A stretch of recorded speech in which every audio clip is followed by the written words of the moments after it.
Shalom, perkenalkan saya Mari Manggwali dari Institut Agama Kristen Negeri Toraja, Fakultas Keguruan dan Ilmu Pendidikan Agama Kristen, jurusan Pendidikan Agama Kristen.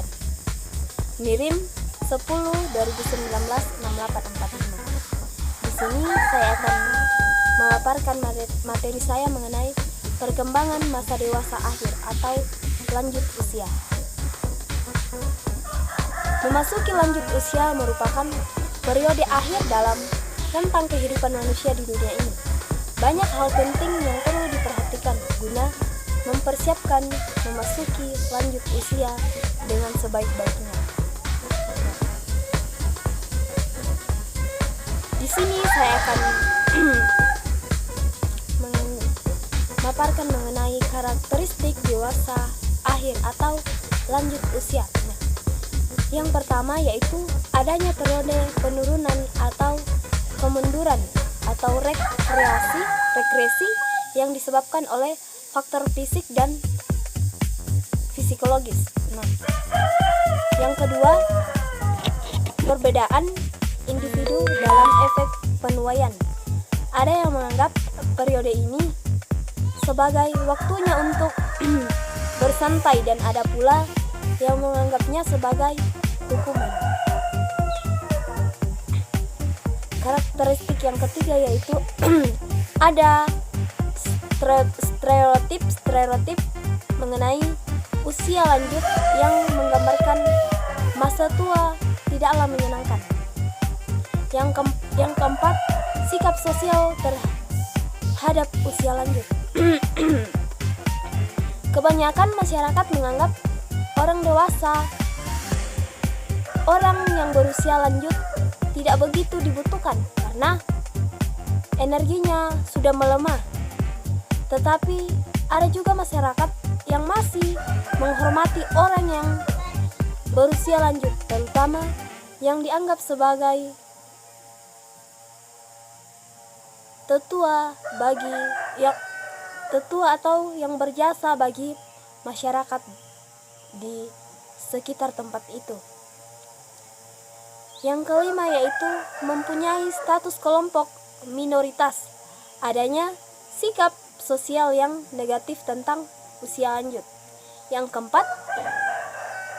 keenam, adanya perubahan peran karena tidak dapat bersaingi lagi dengan kelompok yang lebih muda.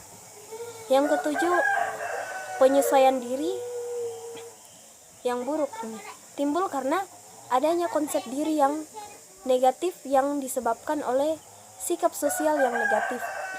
Yang kedelapan, ada keinginan untuk menjadi muda kembali, mencari segala cara untuk memperlambat penuaian. Contohnya seperti nenek-nenek yang sudah lanjut usia, yang sudah beruban, tapi karena masih menganggap dirinya masih muda sehingga rambutnya disemir, rambutnya diwarnai dengan bermacam-macam warna.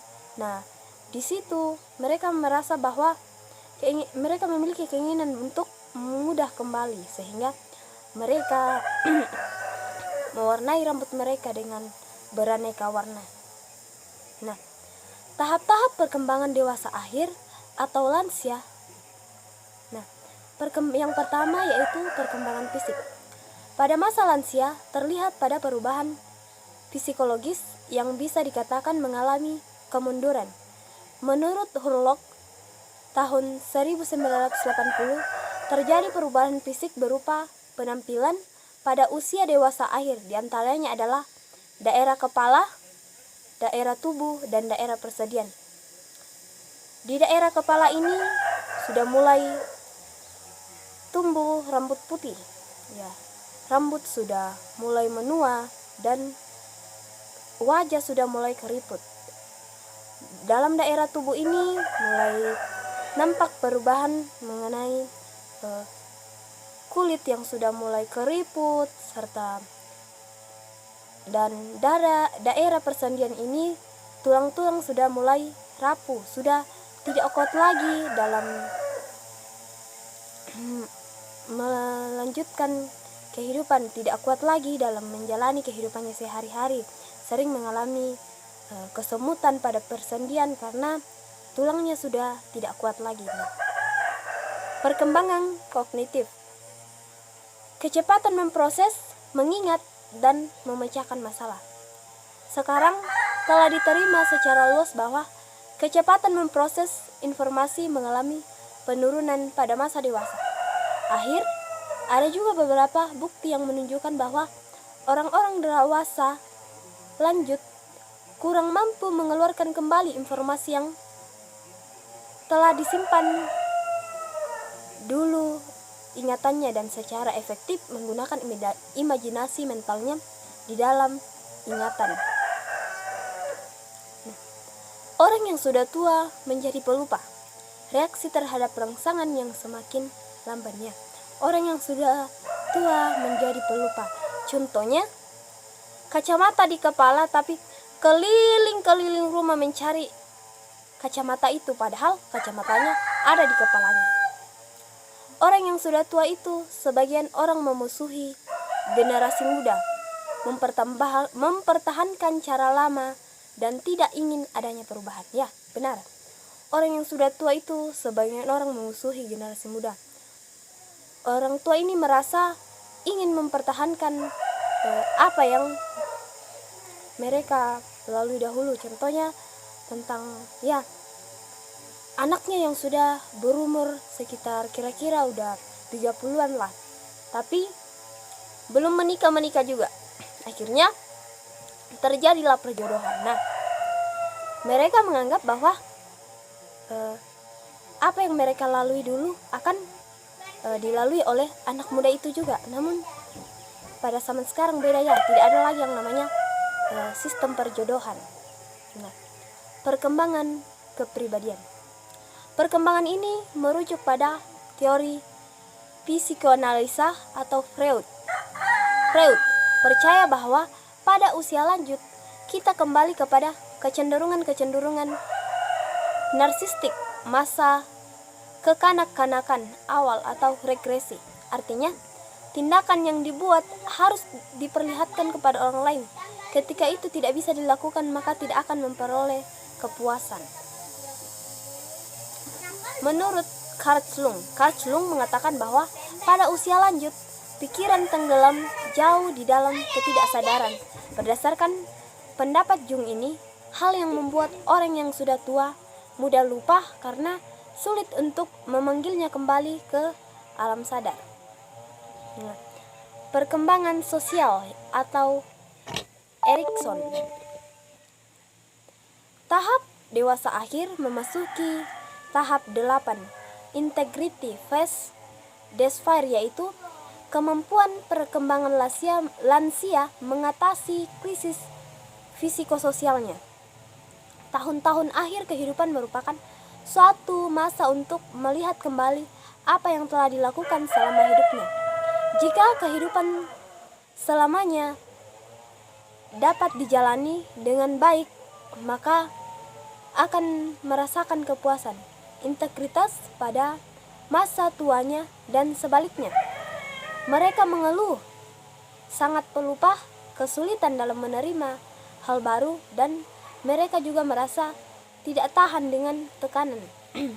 Perasaan seperti ini membentuk mental mereka seolah tertidur dengan keyakinan bahwa dirinya sudah terlalu tua untuk mengerjakan hal tertentu. Mereka menarik diri dari bentuk kegiatan. Ketiga, perkembangan emosi. Kebahagiaan pernikahan orang dewasa lanjut dipengaruhi pasangannya atau menyangkut konflik personal, penuaian, sakit, dan kematiannya. Orang dewasa lanjut yang memiliki pasangan cenderung lebih bahagia daripada yang sendiri.